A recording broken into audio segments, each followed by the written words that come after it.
धूमेन वीर्यते वहीनर्यथादर्शो मलेन च यथोल्बेनाव्रतो गर्भस्तथा तेनेमावृतम्। भगवान श्री कृष्ण अर्जुन को समझाते हैं कि जिस प्रकार अग्नि धुएं से, दर्पण धूल से अथवा भ्रूण गर्भाशय से आवृत रहता है, उसी प्रकार जीवात्मा इस काम की विभिन्न मात्राओं से आवृत रहता है। तात्पर्य जानेंगे। जीवात्मा के आवरण की 3 कोटियां हैं, जिनमें उसकी शुद्ध चेतना धूमिल होती है।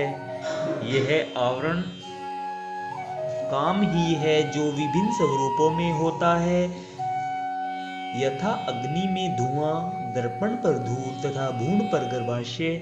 जब काम की उपमा धूम से दी जाती है तो यह समझना चाहिए कि जीवित स्फुलिंग की अग्नि कुछ कुछ अनुभव गम्य है। दूसरे शब्दों में, जब जीवात्मा अपने कृष्ण भावनामृत को कुछ कुछ प्रकट करता है तो उसकी उपमा धुएं से आवृत अग्नि से दी जा सकती है।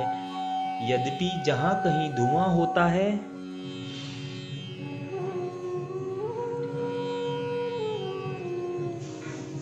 वहां अग्नि का होना अनिवार्य है, किंतु प्रारंभिक अवस्था में अग्नि की प्रत्यक्ष अभिव्यक्ति नहीं होती। यह अवस्था कृष्ण भावनामृत के शुभारंभ जैसी है। दर्पण पर धूल का उदाहरण मन रूपी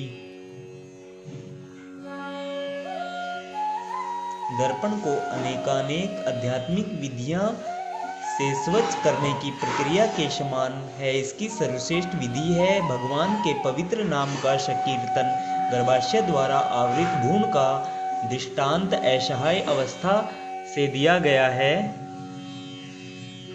क्योंकि गर्भ स्थित शिशु इधर उधर हिलने के लिए भी स्वतंत्र नहीं रहता। जीवन की यह अवस्था वृक्षों के समान है।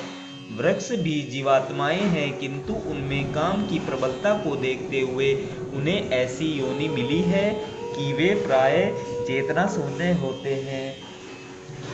धूमिल दर्पण पशु पक्षियों के समान है और धूम्र से आवृत अग्नि मनुष्य के समान है। मनुष्य के रूप में जीवात्मा में थोड़ा बहुत कृष्ण भावनामृत का उदय होता है, और यदि वह और प्रगति करता है तो आध्यात्मिक जीवन की अग्नि मनुष्य जीवन में प्रज्वलित हो सकती है। यदि अग्नि के धुएं को ठीक से नियंत्रित किया जाए तो अग्नि जल सकती है। अतः यह मनुष्य जीवन जीवात्मा के लिए ऐसा सुअवसर है जिससे वह संसार के बंधन से छूट सकता है। मनुष्य जीवन में काम रूपी शत्रु को योग्य निर्देशन में कृष्ण भावनामृत के अनुशीलन द्वारा जीता जा सकता है।